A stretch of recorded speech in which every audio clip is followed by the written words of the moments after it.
seperti mana yang selalu kita baca. Tapi apabila pergi di Wadi Hunain itu, puak tentera Hawazin dan Saqif ni dia masuk sebelah malam. Bila dia masuk sebelah malam, bila tentera Islam sampai, dia orang dah ada dah di lembah-lembah. Bila dia ada di sebelah lembah, masuk je tentera Islam di lembah tu, mereka turun dan mereka di segala pelusuk, dan kemudian mereka menggempur tentera Islam. Ramai orang baru dalam medan perang. Sahabat hak jago-jago ada lah, tapi hak baru-baru masuk Islam ni tak sekuat mana. Mereka lari berselerakkan di dalam peperangan tersebut. Lari berselerak. Kata Al-Abbas bin Abdul Muttalib, meriwayatkan perang tersebut, dia kata syahadtu ma'a Rasulillah sallallahu alaihi wasallam yauma Hunain falazimtu ana wa Abu Sufyan bin Harith Rasulullah sallallahu alaihi wasallam falam nufariqhu. Kata dia, aku hadir bersama dengan Rasulullah di dalam peperangan Hunain, dan aku dan Abu Sufyan tidak lari meninggalkan Nabi. Tentu ingat Abu Sufyan. Ingat dalam semua peperangan sebelum daripada ini, dia menentang Nabi SAW. Perang Badar ada kaitan dengan isu dia. Perang Uhud juga dia salah seorang di belakang. Di dalam peperangan Khandaq ataupun Ahzab, dia antara orang yang terlibat. Sehinggalah apabila hampir Nabi nak buka kota Mekah, dia mari dan dia mula lunak hati, dan akhirnya dia masuk Islam. Pada hari pembukaan kota Mekah, Nabi sebut nama dia macam mana kita sebut dalam kuliah yang lepas. Nabi kata, man dakhala al-masjidal haram fahuwa amin, wa man dakhala baita Abi Sufyan fahuwa amin. Siapa yang masuk ke dalam Masjidil Haram dia selamat, siapa yang masuk dalam rumah Abu Sufyan dia selamat. Nabi ambil hati Abu Sufyan. Orang ni kalau nak kira sejarah Abu Sufyan, semua sepanjang besar sejarah Islam, pertentangan antara musyrikin dengan Islam, penentangan antara musuh Islam dan Nabi, Abu Sufyan terlibat di pihak musuh Islam. Siapa sangka Abu Sufyan itu menganut Islam. Dalam peperangan Hunain ketika orang lain lari, Abu Sufyan tidak meninggalkan Nabi SAW. Dan Nabi itu anak saudara dia juga lah. Ini semua mengajar kepada kita supaya kita jangan berputus asa dengan rahmat Allah Jalla wa'ala dalam memberikan hidayah kepada seseorang.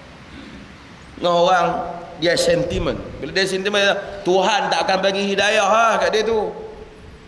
Kita kata Abu Sufyan lawan Nabi sepanjang hayat dia. Akhir-akhir hayat Nabi dah tahun 8 Hijrah dah. Tinggal 2 tahun lagi Nabi dah hidup, dia masuk Islam. Dia bela Nabi, sehingga dia tercabut matanya pada akhir hayatnya kerana berperang dengan tentera Islam. Maka sebab itu agama menyuruh kita berlapang dada dan tidak mengharamkan hidayah Allah kepada sesiapa pun. Allah memberikan hidayah kepada sesiapa yang dia kendaki. Jangan jadi Syiah. Syiah dia anti pada Muawiyah. Dia tuduh Muawiyah anak Abu Sufyan. Abu Sufyan tu musuh Islam. Dia tak iktiraf Abu Sufyan kerana walau sekalipun masuk Islam pada akhir hayatnya. Kita kata hak yang awal Abu Sufyan lawan Islam tu musuh Islam lah. Tapi akhirnya dia masuk Islam lah. Jangan jadi setengah orang. Orang tua-tua dia tahan ni, masa muda kau tengok tak pernah datang masjid. Ni pencen dah tengok jalan pun bongkok, pun nak mari masjid. Kita tak kata. Alhamdulillah. Itu urusan dia dengan Allah Ta'ala. Allah Ta'ala kira lah masalah pahala orang. Kita nak pergi jadi malaikat kira pahala buat apa? Bukan urusan kita. Macam mana Tuhan nak ampun, dia kata dosa dia banyak, dia pula masuk campur. Dan ini hal kita tak sama masuk campur. Orang buat baik, dia buat jahat, kita kata jahat. Dia buat baik, kita kata dia buat baik.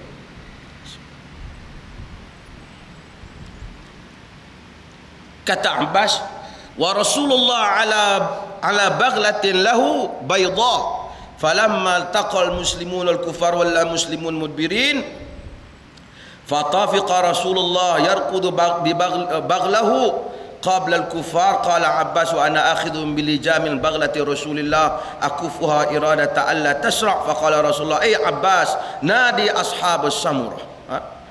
Nabi SAW dia kata, apabila Nabi tengok orang berselerakkan lari, kata Al-Abbas, aku tengok Nabi bila bertembung orang Islam lari berselerak, aku tengok Nabi tepuk kuda dia. Baghlah ni, dia baghlah kenderaan kuda, bagal lah. Dia naik dia naik kenderaan dia tu, ditepuk kuda dia, nak bergerak, nak menyerang musyrikin. Nak menyerang musyrikin. Kata Abbas, aku pegang kuda Nabi, aku terus supaya dia tak pergi. Tak maulah pasal orang yang lari nak pergi, Nabi nak pergi seorang. Hadis ni juga menunjukkan beraninya Rasulullah sallallahu alaihi wasallam. Dia tak tengok kata orang lari dengan dia pun lari. Pemimpin apa? Pemimpin ni kalau dia tak jujur, orang lain lari, dia pun lari. Kita pun kadang-kadang dia lari dulu sebelum berikut dia lari. Itu semua syaitan-syaitan yang berada di Afghanistan sebelum Rusia masuk. Mereka inilah yang lari dulu sebelum rakyat mereka berperang. Bila Rusia masuk ke Afghanistan, semua itu rejim-rejim Kabul tu, Najibullah apa semua tu memang sekutu Rusia. Semua sultan-sultan, raja-raja Afghanistan, mereka semua lari keluar negara. Rakyat mereka berperang.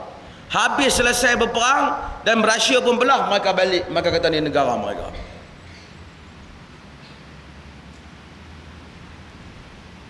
Pemimpin ialah pada hari orang berperang dia berada di hadapan. Pada hari orang lari dia tak lari. Pemimpin lah.